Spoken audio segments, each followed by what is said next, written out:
되실 하나님의 말씀은 신약성경 마태복음 11장 28절로 30절의 말씀입니다. 마태복음 11장 28절로 30절의 말씀 우리 함께 봉독하겠습니다. 수고하고 무거운 짐진 자들아 다 내게로 오라. 내가 너희를 쉬게 하리라. 나는 마음이 온유하고 겸손하니 나의 멍에를 메고 내게 배우라. 그러면 너희 마음이 쉼을 얻으리니 이는 내 멍에는 쉽고 내 짐은 가벼움이라 하시니라. 아멘. 기도하시겠습니다. 잠잠시다 우리가 감사합니다. 오늘 하나님께서 이토록 우리를 사랑하여 주셔서 기와 복된 생을 허락하여 주심을 감사합니다.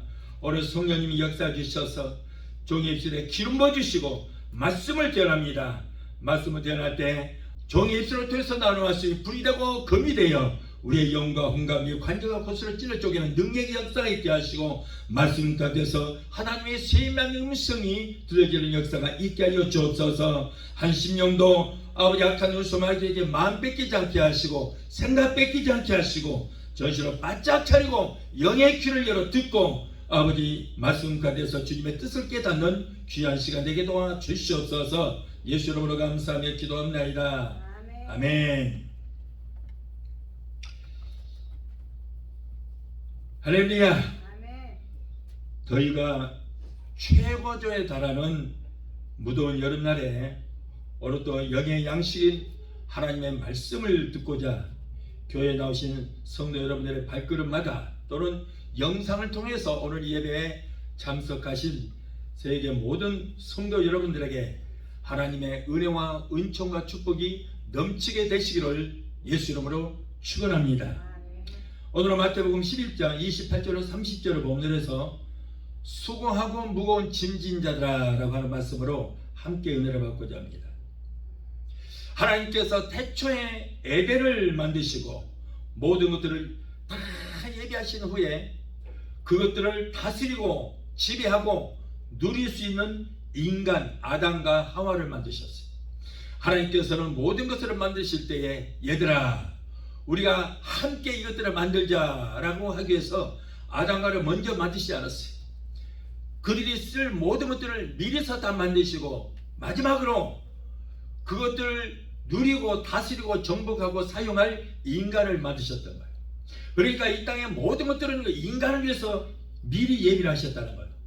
아담과 하와가 지음받기 전에 그들이 쓸 것을 하나님께서 이미 다 예비하셨기 때문에 아담과 하와는 하나님께 창조된 뒤로 무엇을 먹고 마시며 입을까 염려하지 않고 하나님께서 예비하신 모든 것들을 마음껏 누리면서 행복하게 살고 있었습니다. 하나님께서 지으신 에덴은 상상을 초월할 만큼 살기 좋은 땅이었어요. 그곳은 상함도 없고 해함도 없었습니다. 슬퍼하는 것이나 곡하는 것이나 애통하는 것도 없었습니다. 질병도 없었고 죽음도 없었고 춥지도 않고 덥지도 않았어요. 하나님께서는 이렇게 완벽하고 아름다운 에덴 동산을 창조하신 다음에 인간이 쓸 수 있는 모든 것들을 다 예비를 해주셨어요. 그리고는 아담과 하와를 만드시고 하나님께서 아담과 하와에게 그들이 지켜야 할 첫 법을 주셨어요. 첫 율법을 주셨습니다. 그것이 바로 원시계약이라. 원시계약. 그런데 그 계약은 뭡니까? 동산에 있는 모든 씨가 너희가 임의로 다 먹되 동산 중앙에 있는 선악을 알게 하는 나무의 실과를 먹지 말라. 이것이 하나님과 인간과의 맺은 첫 계약이에요. 이것이 원시계약이에요. 다른 과일은 다 먹되 선악과만큼은 따먹지 말라. 자, 만일에 따먹으면 어떻게 된다고요? 정령 죽으리라. 이것이 하나님과 인간과의 관계에서 맺은 첫 원시계약인데 이 법을 어기는 자는 정령 죽으리라는 거예요. 인간의 선과 악은 하나님만이 판단하십니다. 그런데 원수마귀가 하와에게 접근하여 선악과를 따먹도록 시험을 했는데 그렇다면 이러한 시험이 왜 있었을까? 여러분, 이 선악과라고 하는 것은 하나님의 주권을 상징합니다. 하나님께서 인간을 만드시고 그들에게 인류 최초로 가정을 이루어주셨어요. 하나님이 모든 것들을 창조하신 후에 맨 먼저 하시는 일이 뭐예요? 남녀간의 가정을 이루어주셨다는 거예요. 하나님만 의지하고 하나님만 믿고 하나님의 뜻 가운데서 살며 하나님의 주권 아래서 살아야만 너희가 행복할 것이다. 행복할 것이다. 그런데 그럼에도 불구하고 아담과 하와는 우리는 이제 하나님의 주권 아래 살지 않고 선악과를 따먹으며 내가 하나님이 되어서 인간의 선과 악을 판단하며 독립하여 이제는 내 뜻대로 살겠다. 내 마음대로 내 자유대로 살겠다고 했어요. 마귀가 선악과를 알게 하는 과일을 따먹으면 인간이 하나님처럼 될 것이라고 하는 말을 듣고 그들은 아담은 하나님이 되고자 하여 하나님의 명령을 어기고 선악과를 따먹고 말았던 것입니다. 그들은 하나님과의 맺은 원시 계약을 위반했습니다. 그때로부터 인간은 창조자 하나님께 버림을 받아서 에덴 동산에서 쫓겨나게 되었어요. 죄에 싸서 사망이라 결국 법을 어긴 그들은 죽고 망하게 되었던 것입니다. 하나님을 의지하지도 않고 하나님의 뜻대로 살지도 아니하고 하나님의 주권하에 살지 않고 하나님처럼 돼서 하나님만이 하실 수 있는 인간의 선과 악을 분별하며 하나님 없이 자기들 마음대로 자유스럽게 살겠다고 했던 그들이 하나님을 버리고 하나님께 버림받고 떠나게 되자 인간은 수고하고 무거운 짐을 지는 인생이 되고 말았던 것입니다. 인간이 이렇게 수고하고 무거운 짐을 지고 사는 것은 하나님 없이도 살 수 있다고 하고 하나님의 도움이 필요 없다. 하나님의 도움이 없이도 살 수 있다고 했던 인간에게 내려진 저주의 것입니다. 이러한 징벌은 불순종한 인간들에게만 내려진 것이 아니에요. 인간을 위해서 지음받은 그리고 인간의 지배를 받아온 모든 창조물들에게까지 그 저주가 임하게 됐던 거예요. 아담과 하와로 인하여 땅은 저주를 받아서 가시덤불과 엉겅퀴로 덮이게 되었고 인간은 이제는 이마에 땀을 흘리며 땅을 파야만 땅에서 난 소산물을 먹고 한평생 수고하고 무거운 짐을 지고 살다가 땅으로 돌아가게 되었어요. 물론 아담이 범죄하기 전에도 땅을 정복하고 다스리는 일을 했습니다만은 그러나 그 일은 자기의 생계를 위해서 고통스럽게 억지로 하는 일이 아니었어요. 오히려 그 일은 하나님의 피조 세계를 다스리고 지배하고 정복하고 하는 왕적 권위를 행사하는 그런 일이었습니다. 그러나 아담과 하와가 하나님을 배신한 이후로 아담은 일찍 자고 늦게 누우며 얼굴에 땀이 흐르도록 힘써 땅을 파야만 수고의 떡을 먹고 연명할 수 있는 비참한 신사로 전락하고 말았다는 거예요. 그리고 이때로부터 인간에게는 수고하고 무거운 짐이 지어지게 된 것입니다. 하나님 없이 살 수 있다고 했던 인간이 하나님을 떠나게 되자 오히려 자유스럽고 좋을 줄 알았더니 수고하고 무거운 짐만 지어지게 됐다는 거예요. 자, 첫째로 그렇다면 인간에게 주어진 수고하고 무거운 짐이 무엇일까? 무엇이 수고하고 무거운 짐이었을까? 자, 첫째로 죄의 짐입니다. 우리 주님께서 우리의 죄짐을 져주셨어요. 그래서 죄짐 맡은 우리 구주 어찌 좋은 친구인지. 에덴에서 쫓겨난 인간은 죄를 짓고 영원한 형벌에 떨어질 수밖에 없는 그런 가장 무서운 영적인 저주를 받게 됐어요.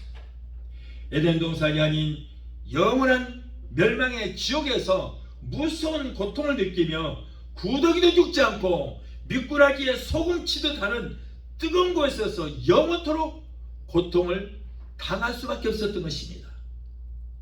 여러분, 미꾸라지에 소금 치듯 한다고 그랬어요.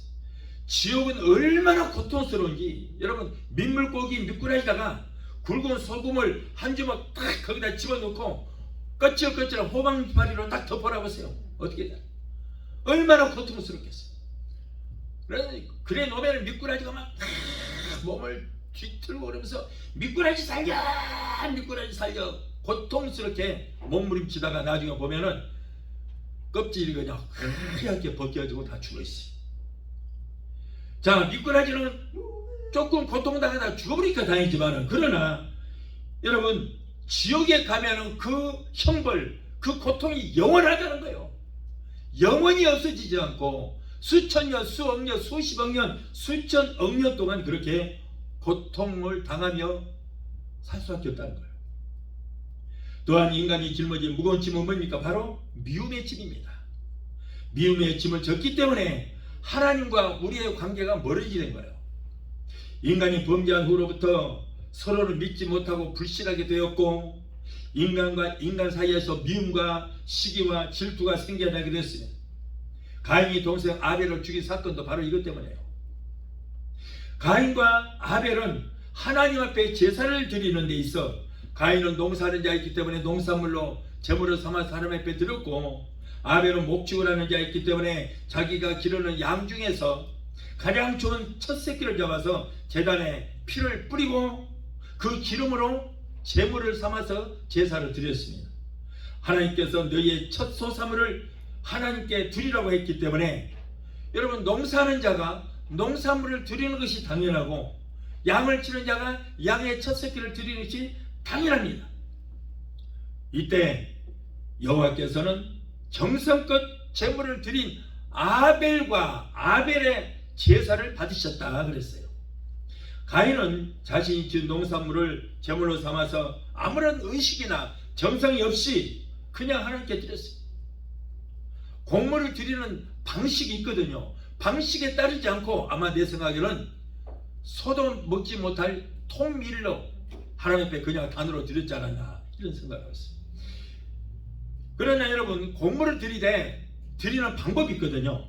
레위기 2장 1절로 16절, 또 레위기 6장 14절로 18절을 보면 하나님 앞에 소제를 드릴 때 그것을 고운 가루로 만들어서 그 고운 가루 에바 10분의 1을 항상 드리되 가루에다가 기름을 붓고 그 위에 유향을 취해서 제단 위에서 불살라서 향으로 하나님 앞에 드렸던 거예요. 그냥 곡물로 드리는 것이 아니라 이런 방법이 있습니다. 또한 무교병을 만들 때 누룩을 넣지 않고 고운 가루로 떡을 만들어서 굽거나 삶아서 기름을 발라서 단 위에서 화제로 드려야 했던 거예요. 가인은 이러한 격식과 의식도 갖추지 않고 그냥 곡물을 드림으로 하나님께서는 애나 니나 먹어라, 이빨 좋은 니나 처먹어라 그러고 하나님께서 받지를 않았어요. 그래서 하나님께서는 그렇게 간송으로 드리는 가인과 가인의 제물을 받지 아니하셨다는 거예요. 오늘날도 우리가 하나님께 예배를 드릴 때 먼저 내 마음을 드릴 때 우리가 하나님께서 우리 예배를 받으시는 거예요. 여러분, 아름답게 큰 교회에다가 장식을 하고 수많은 사람들이 모여서 오케스트라 50인조 밴드에다가 맞춰서 수많은 찬양대가 찬양을 하고 장엄한 그런 예배를 드린다고 해서 그런 예배를 하나님께서 기뻐 받으시고 그런 예배를 좋아하시는 거 아니란 말이에요. 예배에 임하기 전에 우리 마음속에 있는, 내 마음속에 있는 미움과 시기, 질투 같은 이러한 쓴 뿌리를 뽑아버리고 회개하고 거룩한 심령으로 예배를 드릴 때에 나와 내가 드리는 나의 예배를 받으시는 거예요. 아멘? 아멘. 교회 무리들의 예배를 받으시는 것이 아니라 아벨과 아벨의 제사를 받으시고 가인과 가인의 제물을 받지 아니하듯이 하나님께서는 우리 각자의 예배를 받으신다. 우리 전체 예배를 받는 게 아니에요. 로마서 12장 1절은 뭐라고? 그러므로 형제들아, 내가 하나님의 모든 자비하심으로 너희를 권하노니 너희 몸을 하나님이 기뻐하시는 거룩한 산제사로 드리라. 이는 너희의 드릴 영적 예배니라. 자, 너희 몸을 그랬어요. 이거는 단수예요. 너희 둘이라고 하지 않았어요. 너희들의 모든 무리의 예배를 받는 것이 아니라 너희, 우리 한 사람 한 사람, 단수예요. 한 사람 한 사람의 예배를 받으신다. 우리가 똑같이 이렇게 예배를 드려도 아벨의 제사처럼 드리는 사람의 예배는 그 사람과 그 사람의 예배는 받으시고, 똑같은 장소에서 예배를 드려도 가인처럼 예배를 드리는 자는 그 사람과 그 사람의 예배는 받지 아니하신다 그런 거예요. 여러분, 정성이 없는 제물을 드린 가인의 제물을 하나님이 받지 아니하시자 가인의 마음에 동생 아벨을 미워하는 마음이 생기게 되었습니다. 결국 그 마음속에 움떴던 미움이 살인으로까지 여러분 행동으로 옮겨지게 된 거예요. 그러므로 예수님께서는 형제를 미워하는 자는 이미 네 마음속에 살인을 했다 그랬어요. 살인했다. 그러니까 내 마음속에 미워하는 마음이 있기 때문에 저 자를 그냥 죽여버렸으면 좋겠어요. 그러니까 결국에는 그런 마음이 있으면 행동으로 옮겨지게 된다 그런 말이에요. 그러므로 예수님께서는 형제를 미워하는 자는 이미 마음에 살인했다. 살인하지 말라. 아담과 하와가 범죄한 이후로 인간들에게 시기와 질투와 미움이 생기기 시작되었습니다. 부부간에, 부모와 자식간에, 형제간에, 그리고 친구 사이에도 미움과 시기와 질투가 생겨나게 되었습니다. 인간사 속에 서로 간의 사랑이 식어지고 점점 미워지며 결국에는 그 미움이 커져서 사람을 죽이기까지 하는 무서운 미움의 짐을 지는 인간이 되고 말았던 것입니다. 오늘날도 여러분 나라와 나라 사이의 전쟁이 일어나는 왜 그래요? 서로가 미워하기 때문에 그런 거예요. 또한 인간이 짊어져야 할 무거운 짐은 뭐예요? 가난과 저주의 짐입니다. 아담과 하와가 범죄한 후로 저주를 받은 땅은 가시덤불과 엉겅퀴로 덮이게 되었고 사람이 수고를 경작해야만 과실과 알곡을 맺히고 그리고 채소가 자라게 되었던 거예요. 그리고 인간은 얼굴에 땀이 흐르도록 수고해야만 겨우 하루세끼 밥을 먹고 살게 되었던 것입니다. 결국 아담의 저주로 인해서 그 후손들 모두가 가난의 짐을 지게 되었던 거예요. 인간이 가난하다고 하는 것은 여러분 얼마나 어렵고 비참한 일인지 모르는 것입니다. 먹고 싶은 것을 마음대로 먹지를 못하고 부복을 채우지 못한다는 것은 얼마나 큰 고통인지 몰라요. 이 서름 저 서름에도 여러분 배고픈 서름이 가장 큰 것입니다. 배고파 보지 않은 사람은 모를 거예요. 그러나 대부분의 오늘날까지도 6.25를 체험해 본 사람들은 그것을 알 거예요. 저는 6.25 때 뭐 배고프게 고통을 당해보고 그런 거는 경험은 없지만은 그러나 바로 우리 윗대 어르신들에게 들어보면은 얼마나 배가 고픈 것이 고통스러운지 소나무 껍질도 벗겨 먹고. 여러분 세계에서 나무를 제일 많이 먹는 나라가 어디요? 한국이에요. 왜 그래요? 하도 먹을 것이 없으니까 이 풀도 뜯어 먹어보고 저 풀도 뜯어 먹어보고 안 죽거든. 그게 이제 식용으로 돼버린 거예요. 그러다 보니까 이름도 모르는 식물들이 전부 사람이 먹을 수 있는 나물도 되고 식품이 되고 마는 거예요. 이렇게 여러분 배고픈 것이 고통인 것입니다. 그런데 오늘날 아프리카나 저 북한에는 아직도 수많은 사람들이 먹는 문제를 해결하지 못하고 굶주려 죽어가는 사람들이 얼마나 많은지 몰라요. 이러한 일들도 왜 그렇습니까? 바로 아담과 하와의 범죄 때문에 이 땅이 저주를 받아서 수많은 저주의 가시와 엉겅퀴가 생겨났기 때문인 것입니다. 또한 인간이 짊어져야 할 무거운 짐은 뭡니까? 바로 죽음의 짐이다. 죽음의 짐. 아담과 하와가 범죄하게 되자 흙으로 지음받은 죄진 인간은 흙에서 난 식물을 먹고 살다가 죽어서 흙으로 돌아갈 수밖에 없는 인생이 또 말았어요. 죄액사은 사망입니다. 인간은 스스로 하나님 앞에 불순종한 죄로 인해서 죽음과 직면한 채 유한한 인생을 살다가 어느 한순간에 하나님께서 우리에게 흙으로 인간을 만드시고 거기에 코에다가 생기를 불어넣어 주셨는데 그 생기를 도로 취해가 버리면은 그때는 이제 호흡이 끊어지게 되고 그 영혼이 저 지옥불의 음부에 떨어져서 고통을 당하고 그러면 육신은 흙에서 왔기 때문에 흙으로 돌아가서 썩어서 한 줌의 흙이 되고 만다 그런 말이에요. 그러므로 솔로몬은 전도서 3장 19절 20절에서 인생에게 임하는 일이 짐승에게도 임하나니 이 둘에게 임하는 것이 일반이라 다 동일한 호흡이 있어서 이에 죽음같이 저도 죽으니 사람이 짐승보다 뛰어남이 없나니 모든 것이 헛되비로다 다 흙으로 말미암았으므로 다 흙으로 돌아가느니 다 한 곳으로 돌아가며. 여러분 이렇게 솔로몬은 왜 인간은 죽으면은 천국으로 가고 지옥으로 갈 텐데 왜 짐승과 똑같이 흙으로 돌아간다고 했겠느냐? 여러분, 구약에는 천국이라는 개념이 없었어요. 없어요. 구약이 아무리 봐도 죽어서 천국 간다, 구원받아서 천국 간다, 그런 말이 있어요, 없어요? 그런 말이 없어요. 그러니까 구약에는 뭘 얘기를 하냐면 죽어서 열조에게로 돌아가는 것이 그들의 소원이었어요. 열조라는 것은 자기의 선조들이 하나님을 잘 섬기다가 죽으면은 큰 무덤이 있는데 거기다가 쫙 시신을 모셔놓거든요. 그러니까 나도 죽어서 그 무덤 속에 들어가는 그것이 소원이었어요. 그러지 천국과 지옥이 있다는 것을 몰랐습니다. 그런데 예수님께서 천국에서 오셨기 때문에 오시자마자 천국에 대한 복음을 전하신 거예요. 시장에 가서. 구약에는 아무도 천국에 가본 이렇기 때문에 천국에 대한 말을 해본 사람이 없어요. 그런데 예수님은 천국에서 오셨기 때문에 천국과 지옥이 있다고 해서 알게 되고, 그리고 예수를 믿으면 천국 간다, 이런 말씀이 있어요. 그렇기 때문에 솔로몬은 사람도 짐승도 죽으면 그냥 그 혼이 떠나고 흙으로 돌아간다, 이렇게 말을 하고 있습니다. 또한 히브리서 9장 27절에 한 번 죽는 것은 정하신 것이요 그 후에는 반드시 심판이 있으리라 라고 하신 말씀대로 인간이 죽는다는 것은 이 땅의 모든 것들과 완전히 단절된다 하는 것을 의미하는 거예요.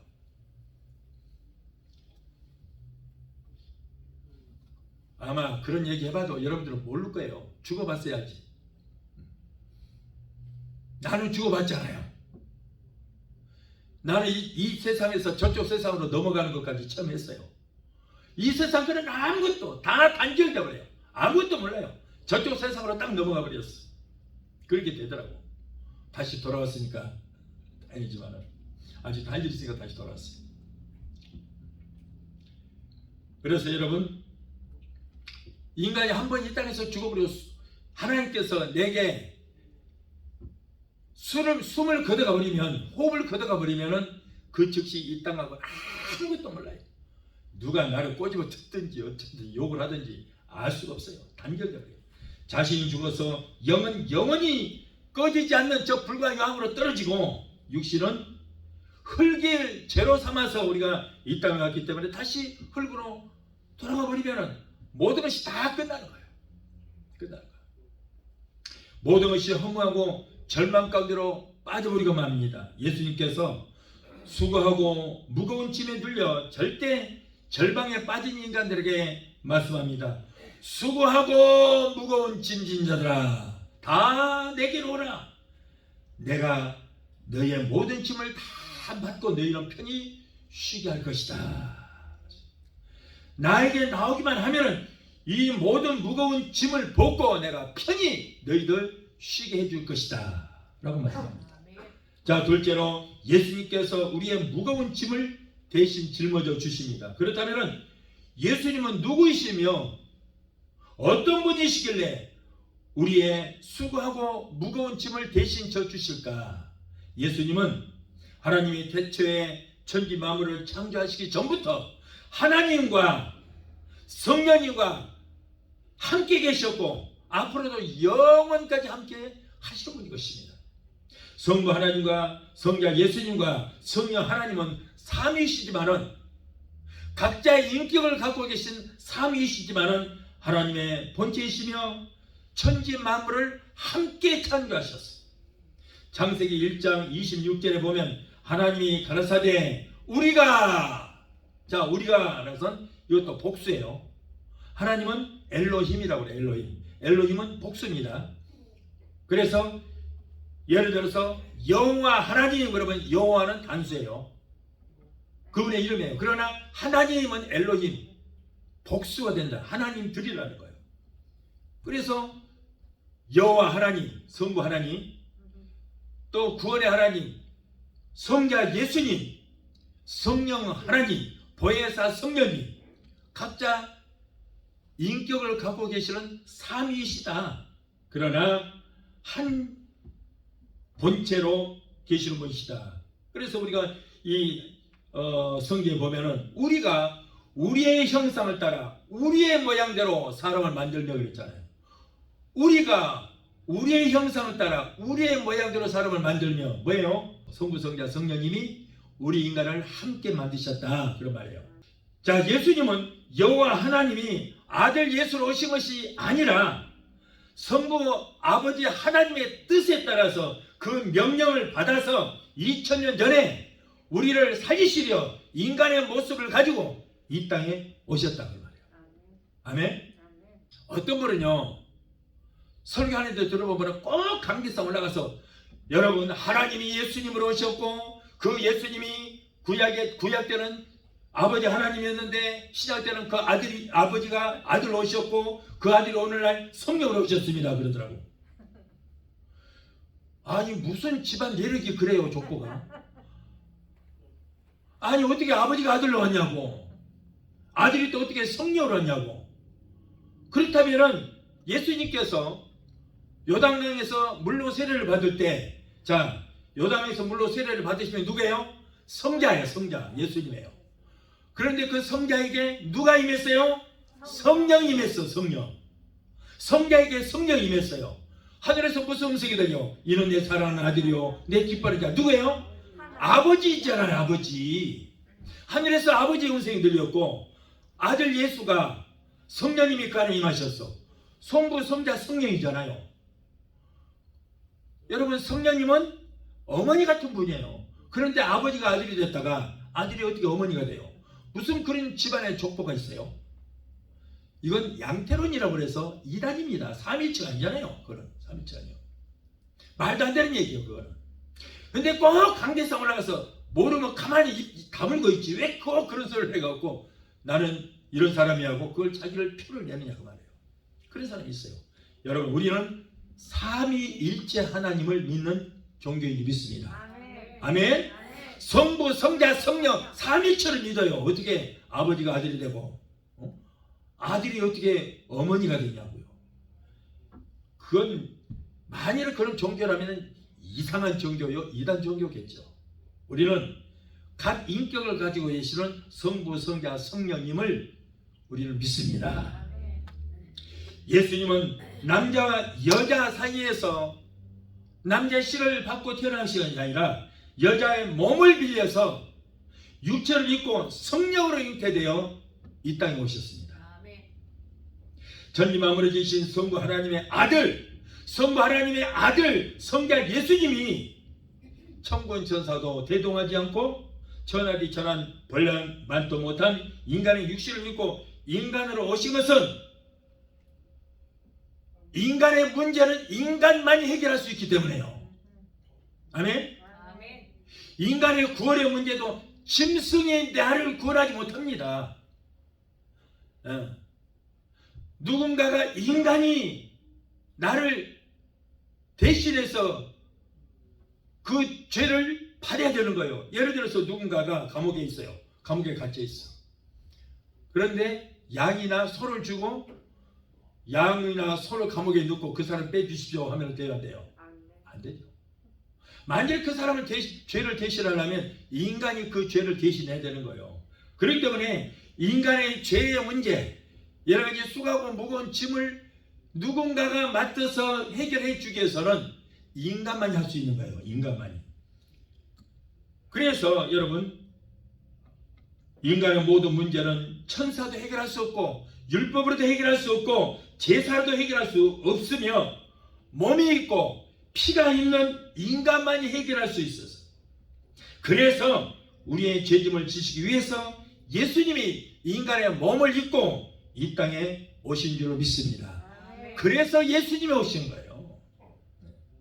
예수님은 3년 반 동안 공생애를 마치신 다음에 하나님의 뜻에 따라서 십자가에서 인류의 모든 문제를 해결하시기 위해서 피를 흘려 죽으셨고 죽음의 문제를 해결하시기 위해서 죽으셨다가 사망의 권세를 깨뜨리시고 3일 만에 다시 부활하셨으며 인간에게 임한 모든 질병을 치료하시기 위해서 39대를 매를 맞으셨고 아담의 범죄로 인간에게 임한 모든 저주와 가난의 문제를 모두 한 몸에 짊어지시기 위해서 저주의 상징인 가시로 만든 엉겅퀴로 만든 관을 머리에다가 쓰시게 된 거예요. 그리고 우리를 도적질하고 죽이고 멸망시키는 귀신을 쫓으시고 십자가에서 인간에게 임한 모든 문제를 내가 다 이루었다. 십자가에서 예수님께서 7마디 말씀을 남기셨는데 6번째 말씀이 뭐예요? 내가 다 이뤘다. 저주의 문제, 가난의 문제, 죄악의 문제, 사망의 문제, 질병의 문제, 모든 문제를 내가 다 이뤘다고 선포하신 거예요. 예수님은 우리에게 그러므로 참 소망을 안겨주신 것입니다. 그래서 주님이 가시는 곳마다 사람들이 인산인해를 이룬 것은 사람들이 예수님에게서 소망을 얻기 때문인 줄 믿습니다. 예수님께서 2000년 전에 지신 십자가는, 여러분, 예수님이 지신 십자가는 저와 여러분이 짊어져야 할 우리의 십자가였어요. 우리의 십자가. 그 예수님의 십자가 아닌 것입니다. 예수님이 지신 십자가는 예수님 자신의 십자가 아니고 우리의 십자가를 대신 지신 대속의 십자가예요. 그래서 예수님께서 지신 십자가는 대속의 십자가라는 거예요. 우리가 짊어져야 할 우리의 십자가는 예수님이 대신 져 주신 거예요. 우리의 생활의 문제, 저주의 문제, 가난의 문제, 질병의 이 문제의 십자가, 그 십자가를 지시고 십자가에서 내가 이 모든 너희의 문제를 다 이뤄버렸다, 다 해결했다, 그런 말이에요. 아멘. 할렐루야. 아멘. 이제 과거에는 신앙생활을 방해하는 남편이 나의 십자가였거든요. 그리고 말 안 듣고 속썩이는 그 자신감이 내 십자가였어. 내 십자가. 내 몸에 있는 여러 가지 질병이 나의 십자가 될 수 있어요. 불치병이 내가 짊어져 나의 십자가 될 수 있었어요. 그러나 예수님께서 우리의 모든 문제의 십자가를 지시고 골고다에 올라가서 십자가에서 너희 가정문제, 생활의 문제, 너희 질병의 문제, 너희 신앙생활을 방해하는 네 서방놈의 문제, 말 안 듣고 속썩이는 네 자신놈의 모든 문제의 십자가를 내가 다 이뤘다.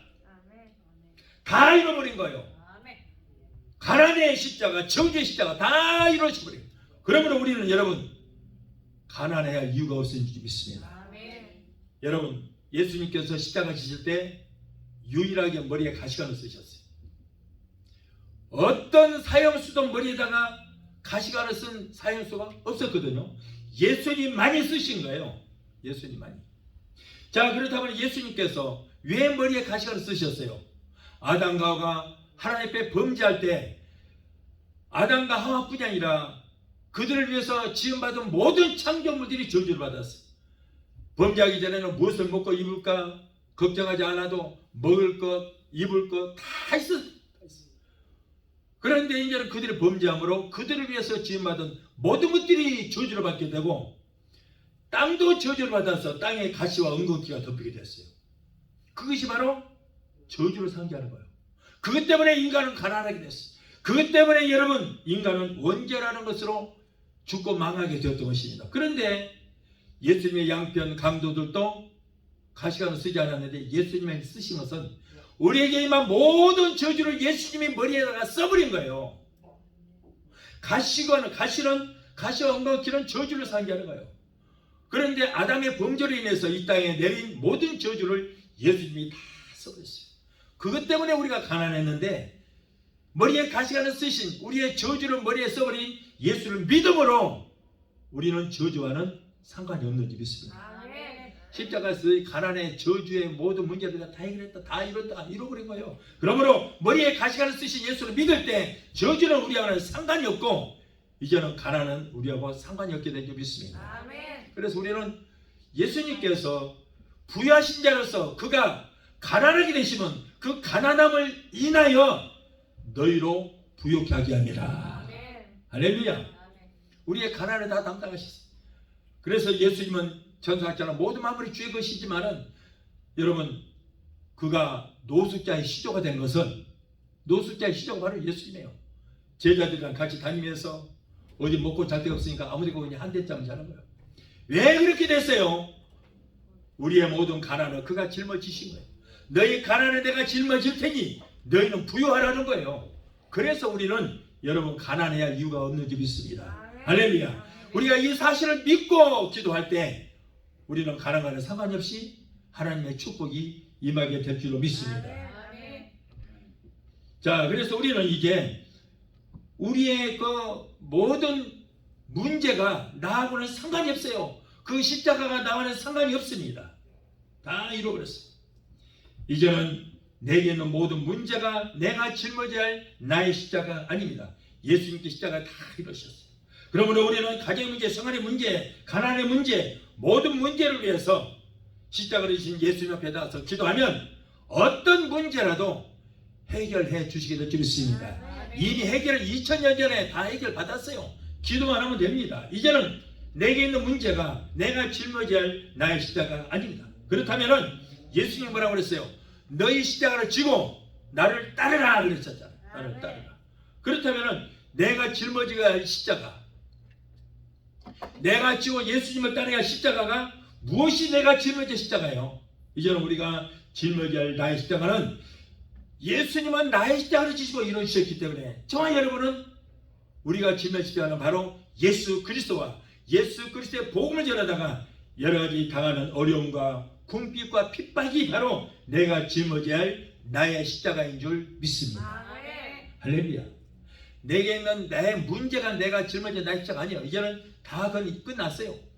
그래서 이제는 우리는 예수님을 위해서 그리스도의 복음을 위해서 당하는 여러 가지 핍박이 나의 십자가라고 우리는 믿고 우리는 복음을 전하다가 신앙생활 하다가 어려움이 있을지라도 그 십자가를 묵묵히 지게 되시기 바라요. 그런데 예수님의 제자들이 그 십자가를 짊어지고 예수님을 따르다가 모두가 다 순교를 당했어요. 왜 그랬습니까? 바로 십자가는 사형틀이기 때문이에요. 우리도 그리스도와 복음을 위해서 십자가를 지고 죽음을 각오하고 주님을 따라야 될 줄 믿습니다. 그런데 아직도 인생의 무거운 짐을 스스로 짊어지고 이것이 내가 짊어져야 할 나의 십자가라고 착각하는 사람들이 너무나도 많아요. 목사님, 내 가정에 이런 문제 저런 문제 있습니다. 이것이 내가 짊어져야 될 십자가입니다. 아니에요. 잘못 배우고 있어요. 이미 내 십자가는 다 벗어버렸어요. 예수님이 다 져버렸어요. 그러므로 이제는 예수 그리스도와 복음이 한 십자가가 바로 내가 짊어져야 십자가로 생각하고 우리가 주님을 따라야 될 줄 믿습니다. 예수님께서 내 짐을 모두 지셨다는 사실을 믿는다면 이 시간 여러분의 짐을 예수님 앞에 내려놓으십시오. 그리고 이제 기도하고 맡기시기 바라요. 우리 문제를 어떤 분들이 그래요. 하나님께서는 우리의 모든 형편과 사정을 다 하시기 때문에 그냥 가만히 있어도 하나님께서 다 해결해 주신다. 예, 이런 말 들으면 다시 망합니다. 망해요. 예수님이 알아서 다 해결해 주시겠지라고 그냥 맡기라고 하는 그런 말 듣다가는 여러분 망합니다. 그냥 맡기는 것은 문제를 방치하는 거예요. 그것은 방치하는 거예요. 방치하면 망하는 거예요. 우리는 문제 해결을 위해서 기도해야 돼요. 성경은 기도하라고 그랬잖아요. 너에게 문제 있을 때 기도하라.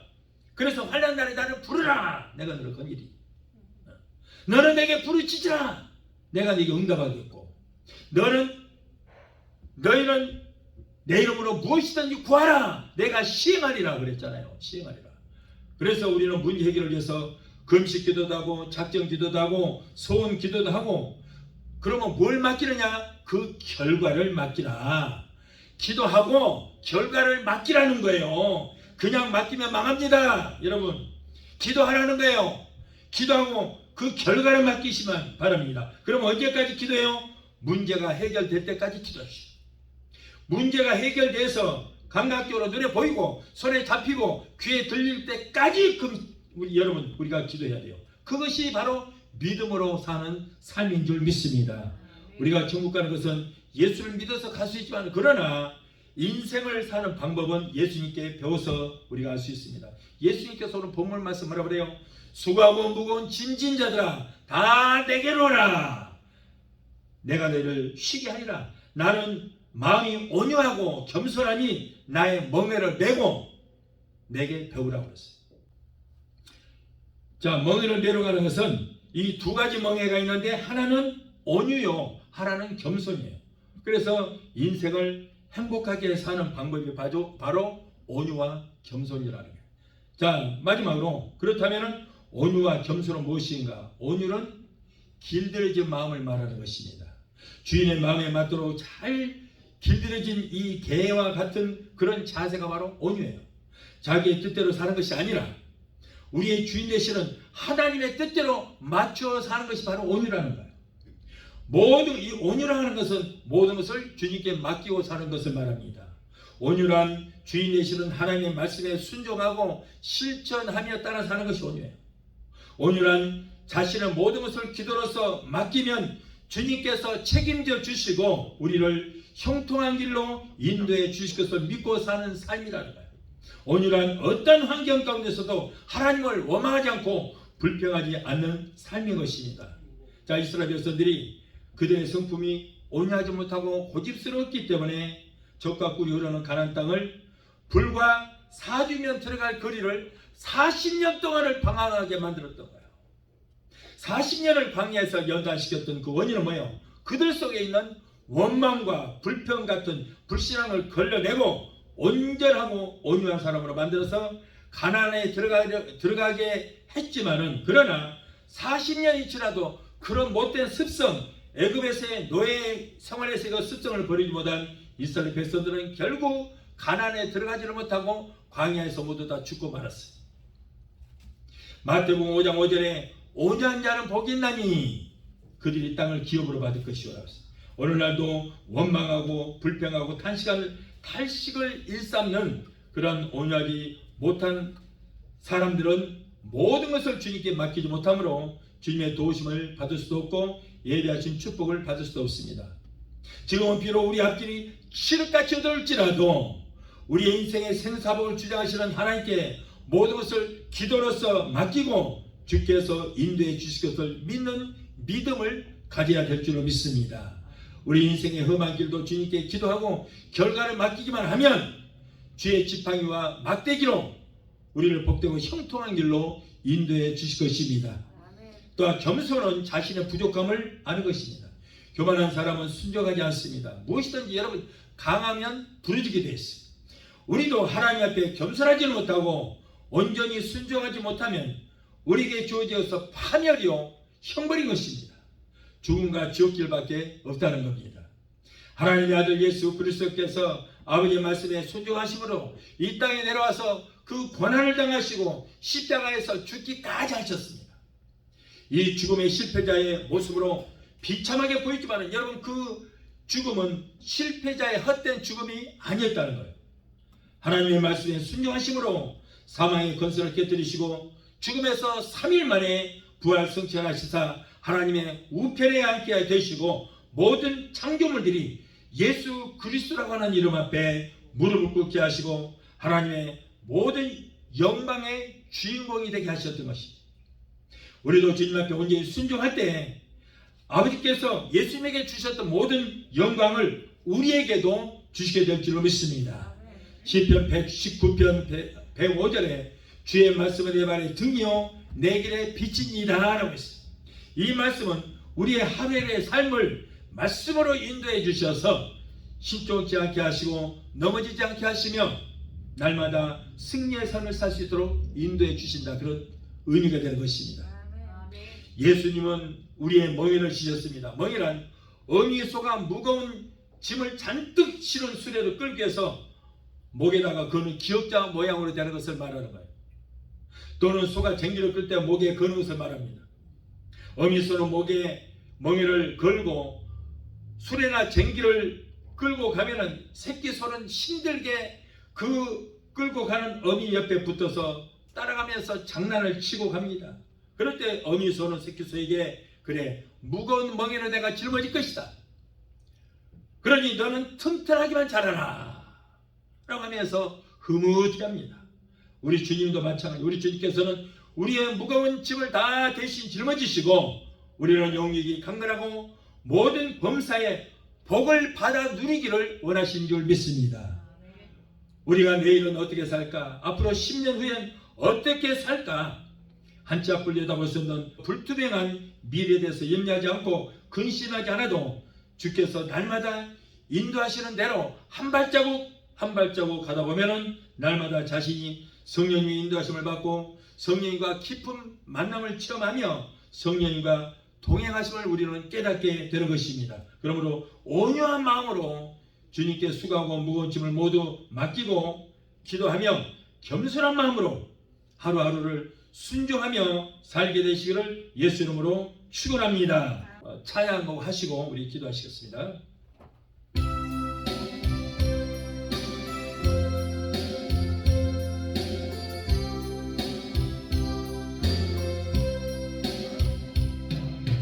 이제 내가 살아도 주 위에 살고 이제 내가 죽어도 주 위에 죽네. 하늘 영광 보여주며 나로라 하네. 할렐루야 찬송하며 주께 갑니다. 그러므로 나는 사나 죽으나 주님의 것이요 살아 죽으나 살아 죽으나 나리에 피 흘리신 내 주님의 것이요 이제 내가 떠나도 저 천국 가고 이제 내가 있어도 주 위에 있네. 우리 예수 찬송하며 나는 가겠네. 천군 천사 나팔 불며 마중 나오네. 그러므로 나는 사나 죽으나 주님의 것이요 살아 죽으나 살아 죽으나 나리에 피 흘리신 내 주님의 것이여. 기도하시겠습니다. 걸어가시다 보니 감사합니다. 오늘도 귀한 말씀 주심을 감사합니다. 인간의 시조 아담의 범죄로 말미암아 우리 인간에게 수고하고 무거운 짐이 우리에게 지어지게 됐습니다. 죄의 짐, 미움의 짐, 가난의 짐, 저주의 짐, 죽음의 짐입니다. 그러나 우리 주님께서 십자가에서 우리의 모든 무거운 짐을 다 지시고 이뤄놓으셨습니다. 이제는 우리가 짐을 주님께 모두 맡깁니다. 우리 주님께서 다 맡아 주장해 주실 것을 믿습니다. 하나님 귀한 말씀으로 우리에게 위로해 주심을 감사합니다. 귀한 말씀으로 귀한 비밀을 깨닫게 해주심을 감사합니다. 이제 우리가 자영을 얻고 열심히 중한 성기로 우리 모두가 되게 도와 주시옵소서. 예수 이름으로 감사하며 기도합나이다. 아멘.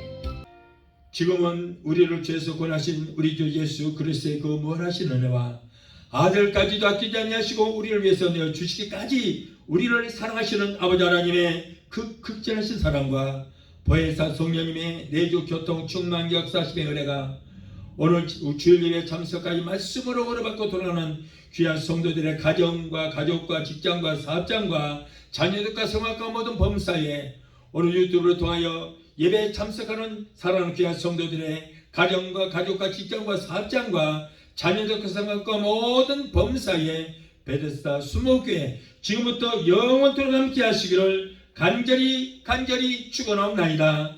아멘. 사랑하는 성도들 한 주간 승리하는 한 주간 되기를 원하시고 코로나19 찾아들어 머리